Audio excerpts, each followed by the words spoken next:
Hello and welcome. This is Marisol, and today I am sharing the May pages in my Project Life album. This is what I have left over from the kit.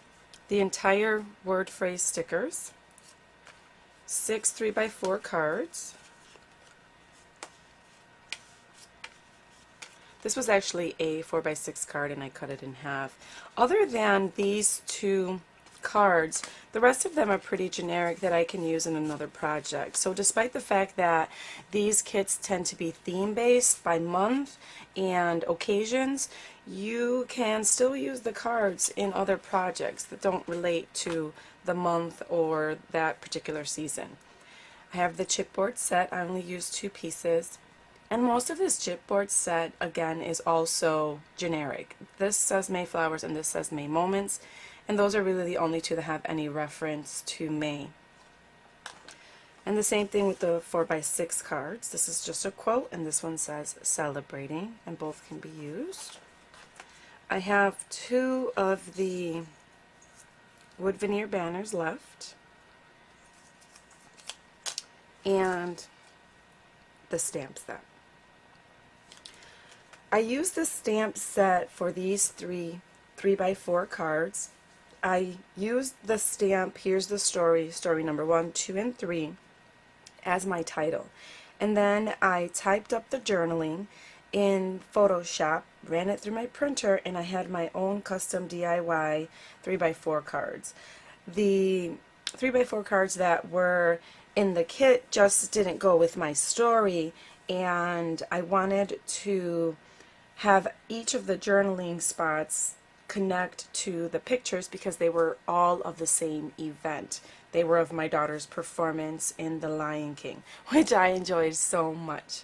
And I also used 3 of the wood veneer banners there, and the pictures are very busy and very colorful, and that is why I did not add any embellishments to the pictures.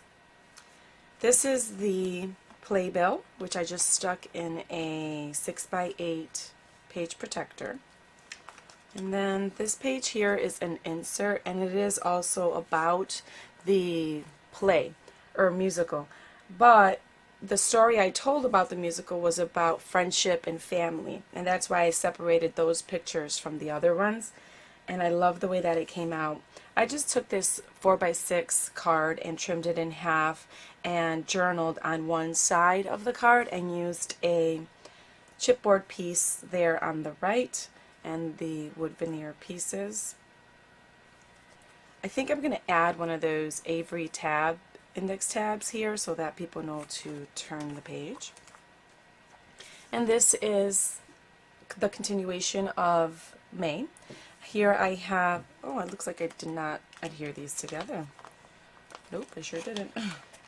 Alright, those are supposed to be taped on the back because it's a 3x4 photo and a card there.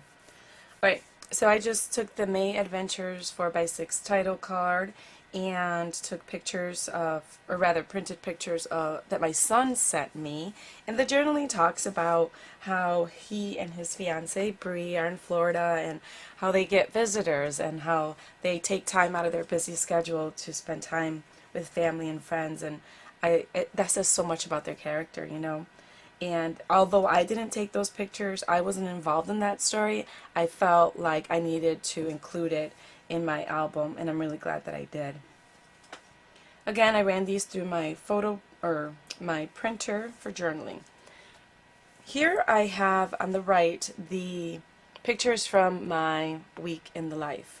I did not complete a week in the life album this year. I still have to finish 2018, and because I wasn't finished, I restrained from ordering this year's product and completing the album. I did take the pictures though and did not journal, and so what I decided to do was print one picture from each of the days of the week and added them into the album.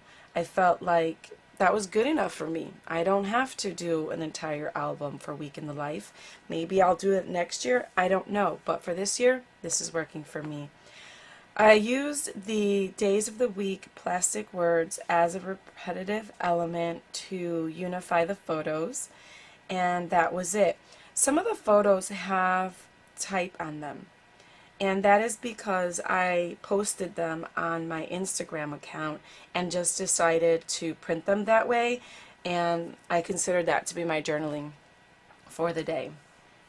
I used digital stamps, these number stamps, to create the date on this card, and this is a digital element as well that I printed on photo paper and trimmed it out. And this is just a chipboard piece that I got from somewhere, and I don't remember where. And that was it. I like how it looks visually because of the unification of the photos through the plastic pieces. And I like the 3 middle photos. I don't know. So I was happy with this. Very happy with this. And for this page, the repetitive element was the labels. And it took forever, you guys. It took me so long to create those labels because I did it digitally, and I'm still learning Photoshop, so it took me a while. But now I have the template ready for the next time I want to print these out. I really like them, the way that they're not, I don't know, I feel like they're very simple, I guess is what I'm trying to say. And the type is all the same, and that's why I wanted to do it digitally.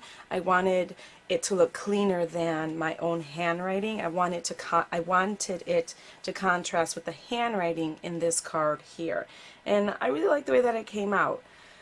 I typically don't put labels on these 3x4 cards because I feel like they're so big, but with this spread I feel like because I used type, it didn't overtake the picture. So I don't know, I like it a lot. So the stories in this spread are just random, and they include an ice cream social, a law school graduation, a birthday, flowers, and moving back home for the summer. Yeah, I loved every single one of those events. They bring back very nice memories. And I've already started June. I know I'm not done. I have, I think, one more spread to do, and I'm sure I'll be able to get to that this weekend, and then I'll share it with you guys as soon as it's done. If you have any questions, please feel free to ask. If you're new to my channel, welcome. I appreciate you taking some time to spend it with me today, and consider subscribing if you haven't done that yet. And if you like this video, please give me a thumbs up, and I'll see you next time. Bye bye.